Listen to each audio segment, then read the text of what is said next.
And the call is to the member for Swan. Thank you, Mr Deputy Speaker. I rise to support the Prime Minister's motion, and I must say we're a country that has been built on a foundation of camaraderie and protecting our democratic rights to live as we please under Australia's laws.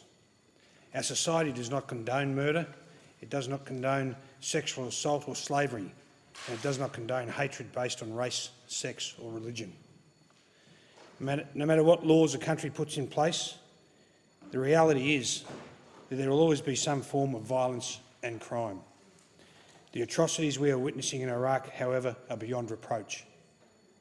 Many in this place and those outside these walls would not believe that the acts of genocide seen in Nazi Germany would be allowed to repeat itself in the 21st century. Yet this is exactly what we are seeing in Iraq and Syria.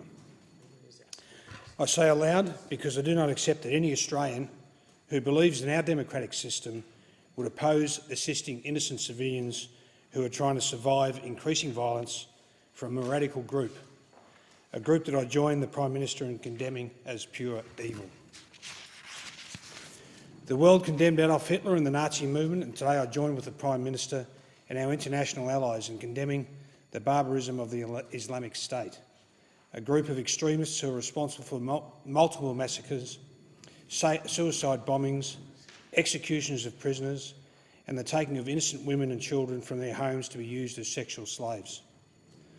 All those in this place have seen the footage of American journalists James Foley and Steven Sotloff being executed in the name of the Islamic State. There is not a strong enough word to describe my disgust for this extreme brutality. What members may not have seen, and if they have not, I encourage them to do so, is a speech by an Iraqi Yazidi woman who broke down in the Iraqi parliament recently, calling for humanitarian solidarity and the end to a slaughter of her Yazidi people. She says, "Our women are taken as slaves and sold in a slave market. We are being slaughtered, we are being exterminated.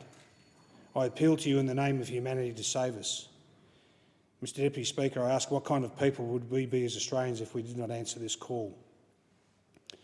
Although it may seem like Australia is a long way from these atrocities, I'm proud to be part of a government that reflects our country's laws and morals, not just domestically but internationally as well, by assisting the estimated 1 million Iraqis who have been displaced from their homes as a result of this conflict.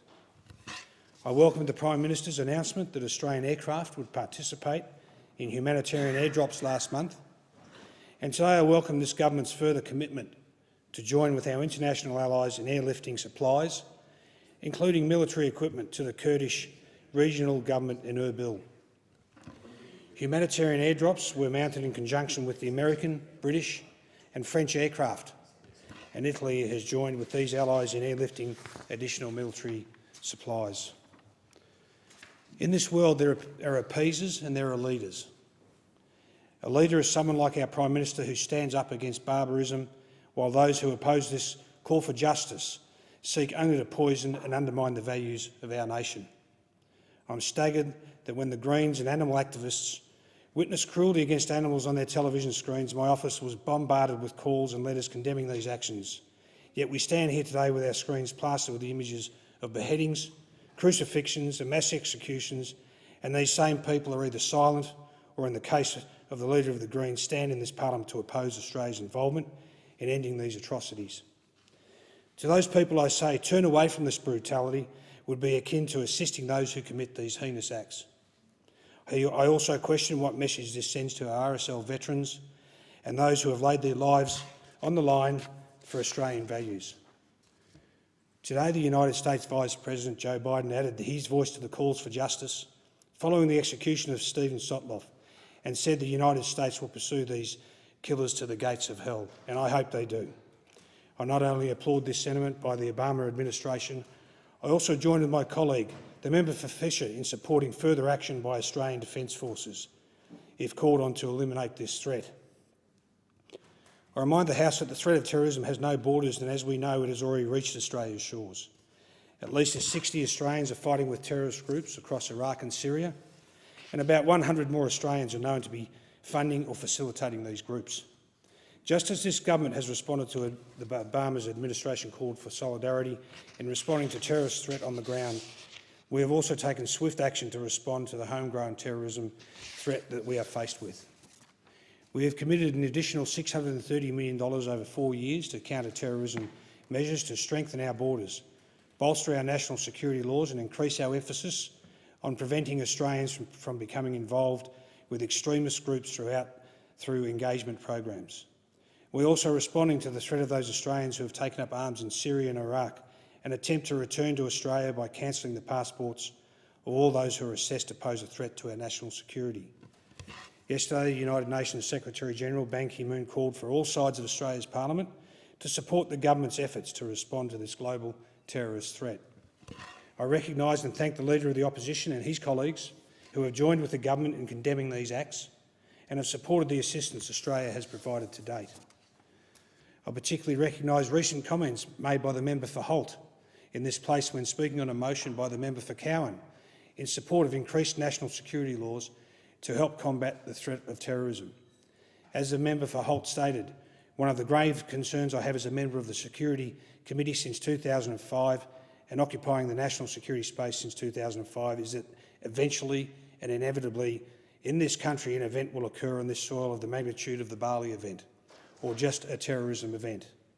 He goes on to say that on some occasions, through some sections of the media and some sections of the commentariat, there is a belief that discussions about the liberties of those who might be impacted on by proposed laws in this place and proposed laws to come.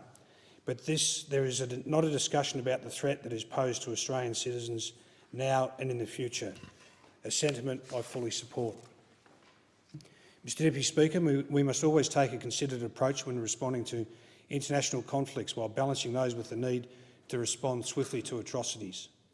No one in this place wants to look back in the years to come and question whether we could or should have done more to stop those deplorable acts.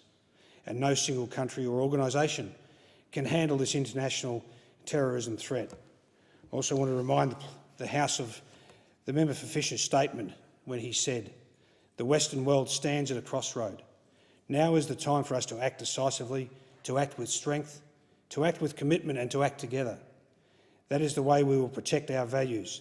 That is the way we will protect Australia, and nothing less will do." Another sentiment I support fully from the member for Fisher.